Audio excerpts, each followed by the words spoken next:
Bang Said, di Indonesia sendiri dinasti politik itu kan seperti sudah lumrah, mulai dari pimpinan parpol, anggota DPR, DPRD, kepala daerah, dan mungkin yang masih belum itu dari kursi menteri, seperti itu ya Bang Said. Nah ini sebenarnya apakah tidak bisa hal itu pemilihan seperti yang dilakukan pemilihan menteri, sehingga tidak lagi-lagi dinasti politik itu menjadi dilumrahkan, sehingga orang-orang yang seharusnya berpotensi bisa lebih diutamakan untuk menjadi pemimpin-pemimpin?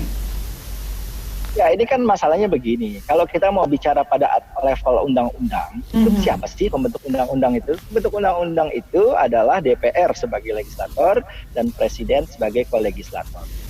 Dua elemen jabatan negara ini, ya, dua lembaga negara ini, itu justru yang ingin tanda kutip melanggengkan, gitu. Ya, justru yang dia ingin melanggengkan itu, sehingga dia tidak punya goodwill untuk mengubah aturan-aturan dalam undang-undang yang bisa membatasi dinasti politik itu, gitu. Yeah. Jadi, itu sulitnya kita adalah pembuat undang-undangnya itu adalah justru kelompok yang ingin mentradisikan, melanggengkan tradisi dari dinasti politik itu. Kesulitan kita ada di situ, gitu. Nah, ketika ini kemudian coba diujikan ke Mahkamah Konstitusi juga seringkali mentok, gitu. Nah, sebetulnya juga pada tingkat tertentu ya, ada sebagian masyarakat yang tidak menolak juga dinasti politik itu, sepanjang calon yang diusung itu adalah calon yang memang qualified, gitu. Ya, bukan katakanlah ya maaf apa ya, katakan misalnya sebelumnya cuma tukang martabak tiba-tiba jadi calon kepala daerah gitu ya. Itu kan orang akan melihat apa ya backgroundnya gitu, apakah kemampuan mencampur adonan sehingga ada mesesnya, ada apanya itu cukup jadi kepala daerah gitu loh, misalnya. Kan saya kira nggak cukup sampai di situ gitu. Orang harus lihat skillnya juga, kemampuan dia dalam berpolitik. Nah, kalau nggak punya background politik, nggak pernah jadi, ya kalau nggak harus dari partai, mungkin jadi aktivis, mungkin jadi aktif di organisasi dan sebagainya, nggak punya, tiba-tiba menjadi kepala daerah, ya itu ya saya harus sebut sebagai tragedi, dengan tragedi yang berulang-ulang gitu. Iya, kalau kita lihat juga beberapa nama yang diusung pada pilkada ini memang mereka tidak dilatar belakangi oleh pendidikan politik. Tadi seperti Bang Said juga katakan, gak mungkin tiba-tiba masuk ke politik padahal sebelumnya dia tidak ada berkecimpung di politik. Nah ini sebenarnya bagaimana Bang peraturan terus kriteria untuk mereka yang bisa mengajukan namanya dan maksudnya dari parpol sendiri bisa menerima mereka untuk diusungkan menjadi masuk dalam pilkada. Ini Bang Said melihatnya bagaimana? Ini sebetulnya parpol ini dalam sistem rekrutmennya seringkali tidak terbuka. Mereka mengklaim terbuka, mereka mengklaim fair, tapi beda persepsi publik melihat itu. Gitu. Jadi kalau misalnya seperti saya bilang tadi, orang yang ujuk-ujuk nggak tahu backgroundnya apa gitu ya, dalam konteks kepemimpinan, karena ini calon pemimpin daerah kan, itu tiba-tiba mengalahkan figur lain yang sudah lama membangun karir politik di partai, atau bahkan memiliki kemampuan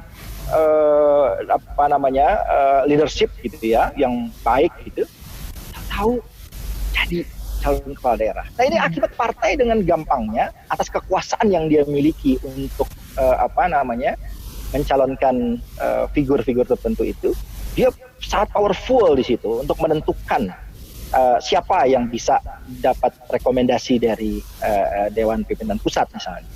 Nah ini yang juga menjadi masalah. Ini sebetulnya salah satu. Seingat saya dulu sekitar tahun 2012 atau berapa saya agak lupa. Dulu ada Pilkada Pati.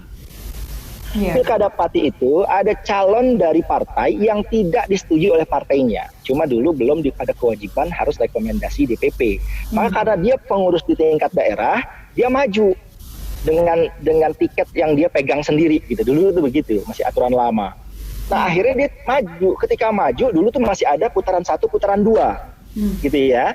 Nah di putaran 1 dia menang. Ketika akan masuk di putaran kedua, tiba-tiba dia ini diganti oleh calon lain dari partai yang sama gitu, calon yang direstui partai, sementara dia kan tidak direstui partai, dia nyelonong aja gitu atas kekuasaan yang dia miliki sebagai pimpinan partai daerah.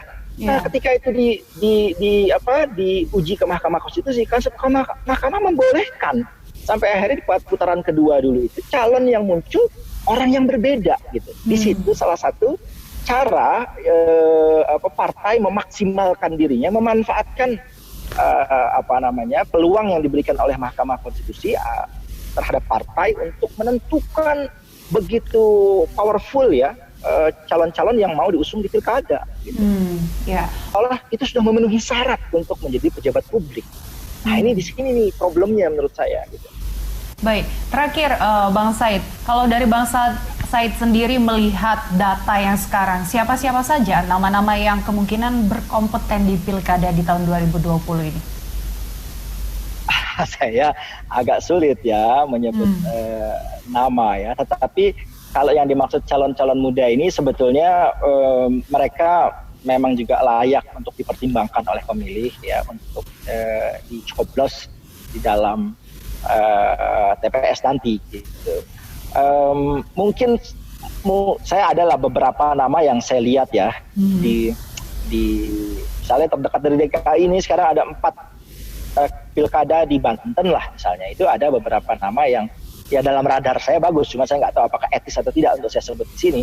Tapi ada beberapa figur muda yang menurut saya memang bisa diharapkan. Gitu. Dia punya track record yang jelas, gitu. Track record yang jelas sehingga bisa kita prediksi ya dengan ukuran-ukuran tertentu itu bisa saja dia menjalankan amanah memimpin daerah jika dia menang di pilkada ya. Tapi sebagian yang lain ya saya sebut tadi itu hanya gara-gara mentang-mentang anak pejabat, itu saya kira juga jadi masalah tuh. Lain kalau dia anak pejabat, dia anak petinggi di negeri ini, dia anak ketua partai, pengurus partai dan sebagainya. Tapi publik sudah melihat juga ada keberhasilan, ada upaya-upaya effort yang pernah dilakukan untuk pemberdayaan masyarakat, terus pembelaan terhadap masyarakat gitu ya, dalam ukuran-ukuran tertentu bisa saja yang semacam itu dikecualikan dari yang saya katakan tadi politik dinasti, sepanjang lagi-lagi dia ikuti proses rekrutmennya itu secara adil fair seperti calon yang lain, tidak dapat satu perlakuan yang sifatnya khusus gitu.